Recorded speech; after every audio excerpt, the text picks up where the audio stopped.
Hello everyone, Neo Rashi here.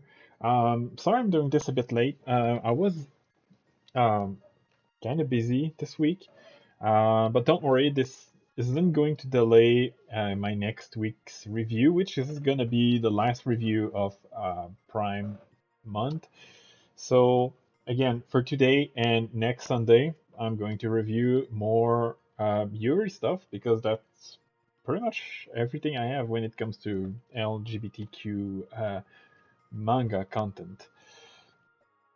And today's review is going to be the sequel, if we can say, of a review I made a couple months ago, and that would be Tadokoro-san Volume 2, um, which, as if you watched my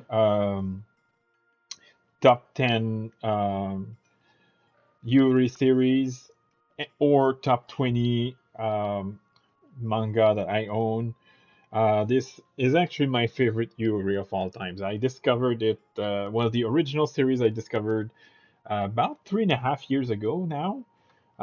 But the manga version, like now the Doujinshi version, discovered it only a couple months ago, like 3.5 months ago now. And this has quickly become my favorite Yuri manga of all times. Volume 2, if you like Volume 1, Volume 2 is definitely following on when it comes to the cuteness. Definitely super cute interactions between the two characters. A little bit of drama, but really nothing. Like, I have a couple, I still have my top 10 Yuri manga, but it's nowhere near as bad as Girlfriends or even less than um, Happy Sugar Life. It's really nowhere near that. I would almost say that this Yuri is almost a Yashike. Like it definitely has a Yashike vibe. And now my cat is doing stuff that I don't like. Anyway, however, Volume 2 has something that I did not expect from well, after reading Volume 1. Uh, it has one scene that could be classified, well, could be, would definitely be classified not safe for work. Nothing that I would rate 18 plus, but definitely something. Voluntary is definitely something that I would not read in public because of that, especially if you get to that part.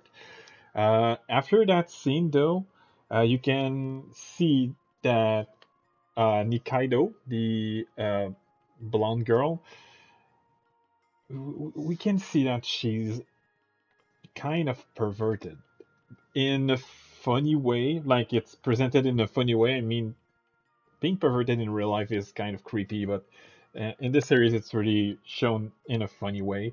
But she's also kind of badass. Like it's not a Yuri, but if you know about the Shikimori, is not just a cutie. She's basically badass like her at times. And the second half of Volume 2 is definitely more wholesome, definitely less not safe for work. But I was told by people who read the whole series that Volume 3 and 4, especially 4, does get, again, a bit lewd. But once again, not something that would be classified 18 plus.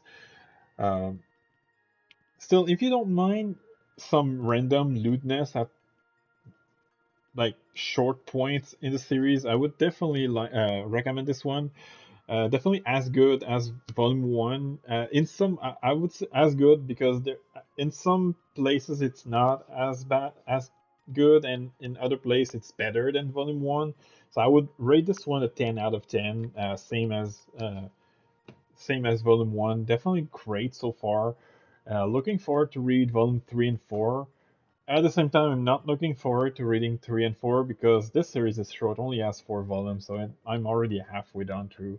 And Volume 3 and 4 haven't released in my area yet, so I might actually have to import them from France. But if I do that, it's probably going to be after my trip to Japan in 2 months. As for the availabilities, sad to say that it's not available on Amazon, at least not in Canada. So it's going to be at my manga store, my usual manga store, which is called Imaginaire. And as you can see, both volume 1 and 2 are available. Otherwise, it would say here it would say something like special order or something like that. So volume 2 has currently only 2 copies left across all 8 stores. So not a lot. If you want to try it, I would suggest ordering it right now. And while we're at it, how about we check Volume 1 as well? Oh, Volume 1, there's double the number of copy, which is kind of weird if you ask me. But yeah, definitely worth it if you like cute stuff and Yuri. And I'd say even if you don't have a preference for Yuri and you just like rom-com in general, uh, Tadokoro-san is definitely something I recommend. Again, if you like cute rom-com that don't have or have very little drama. So yeah, um, that's pretty much it for this review.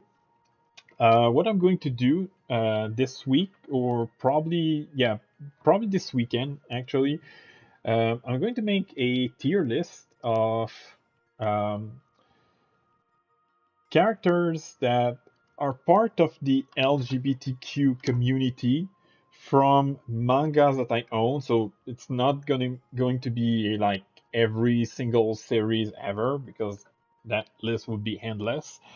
Um, but the caveat is that none of these characters will be from any LGBTQ themed manga because I have a lot of Yuri, and if I was to make a tier list of like every single uh, lesbian character, the list would be impossible to make.